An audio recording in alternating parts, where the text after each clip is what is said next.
Hello, I would like to welcome you in the weekly portions of the parasha that is called Spec. And right now we are starting the second book that is called Shemot.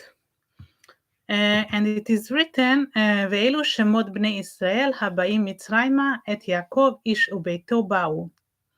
Now these are the names of the sons of Israel who came into Egypt with Jacob. Every man came with the household. So Shemot meaning names. Okay, so this is the name of the second book and also the first part of the second book. So basically this carries the most like energies of the second book. The first one's about the Keter. The second book, it is about Chokhmah, wisdom. And the next going to be Vayikra Binah. And Bamidbar is going to be the Zeir Anpin, and the Dvarim is going to be Malchut, right? So we are carrying out a certain inner process. We started the seed of the Keter, and right now we are continuing of the wisdom of Chokhmah. Okay, so we might necessarily don't see what we started of Bereshit. Okay, and only we're going to see like in further of the process after the Zeir and Pin, the Malchut, definitely. Then we arrive. So we made a certain circle. Okay, so what is happening? So God tells Moses to return from Midian to Egypt. Then and over there, he should make the exodus that lead the Jewish nation out of the slavery. So then Moses starts to worry that his words might not obey all the nation to his words, and he might not follow him. Okay, so he's having a certain question mark in his, in his capacity. And then the Creator says that you will have, whenever you need, you will have. You can persuade the nation that they will follow in your words. So then he's making this performance with a snake, okay, that he's making out of a stick, a snake, okay, to show the people that he's capable of doing very like magical things. Okay, so sometimes people need to see in their eyes, okay, if the other person is such a valuable. Okay, so at that point Moses wanted to show it. So and then in later on in the Shmot, ויאמר אליו השם מה זה בידך ויאמר מטה. So he's saying, what is in your hands? What is in your hand? And said the rod, the stick. Okay, here in the Mazeh, we find the difference between what it's written and what it's said out. Okay, it is meaning the Kri and the Ktiv difference. So Kri'a, it's meaning the reading, and Ktiv, it's meaning the written form. Whenever we read, okay, we read like Mazeh. Whenever it is written, we find the Mazeh without a hey.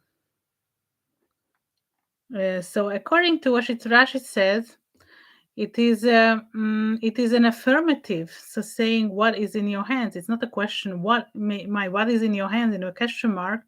So then you have to say what is that and what is in your hands. Watch out. Okay.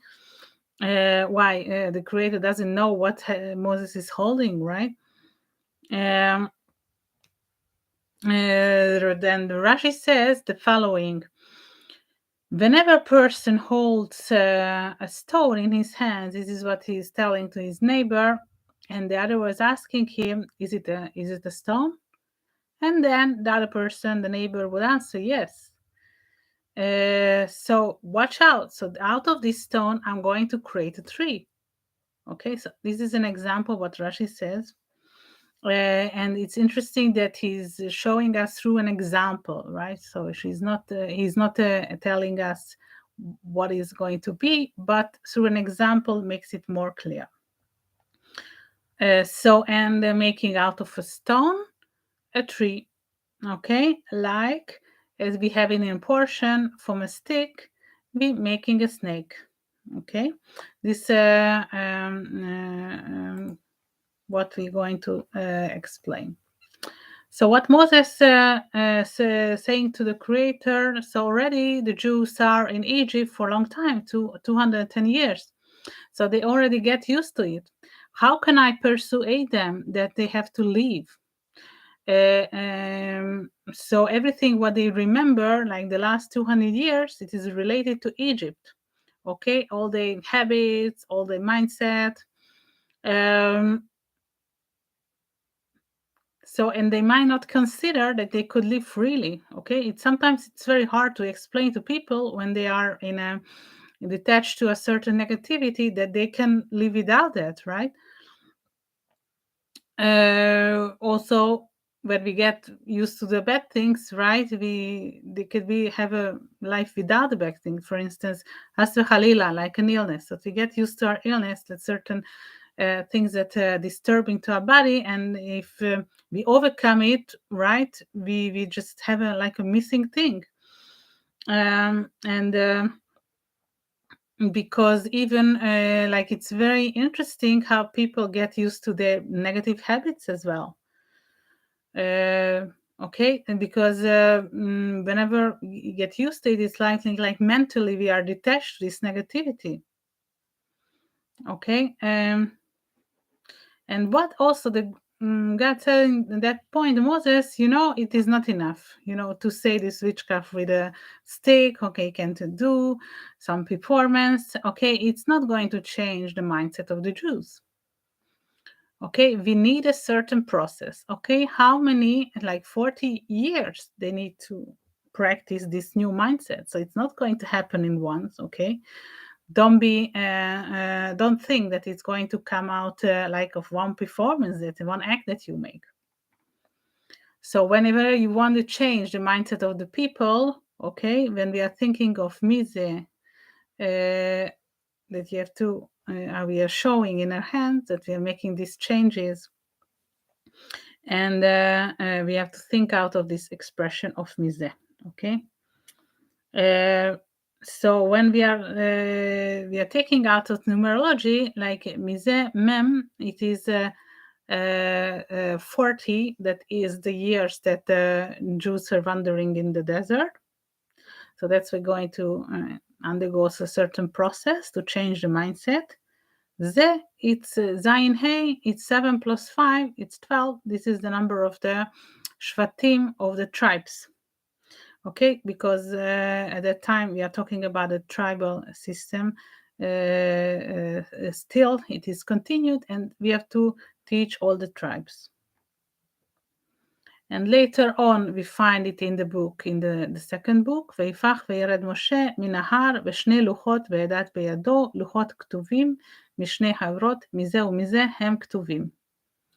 And Moses turned and went down from the mount with the two tablets of the testimony, and his hand tablets were written on both in their sides. On the side, on the and on their way they were written.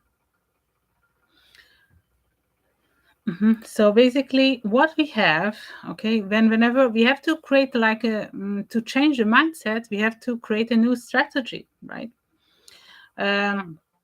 So then, therefore, we having the Torah that's going to change the mindset, like not one performance, right, but how, like every day, we deal with the holy studies that is going to change us our mindset. Okay, that's going to help this process of overcoming our negativity. Okay, and when Rashi says, when he say, what's that? It's a mazeh, it's a stone. So sometimes really are hard as a stone. And the reason is when we accumulated so many negativity, that so out of one emotion, one feeling, okay, that we are becoming limited. Okay, the things cannot get through. So this is what we can like change. Okay, change the emotional, change the this negativity. Okay, so the Torah study basically could help with it, to seeing ourselves in the mirror. Okay, what is limiting me? And then we get to rid of it, like not only in 1 second, but in like gradually. Okay, we can learn about it. We can go into many layers. So what it meaning that the stone that it's inanimate, we have to form it for a tree that feels, right? A tree, it's more lively than inanimate kingdom, right? Then it can grow out of the bigger tree, okay, that develop all these branches and the fruit, right? So the tree having a longer continuation, longer livelihood continuation is the stone and inanimate kingdom. Okay, so, and really this is what we have to like look for it in this weekly portion, right?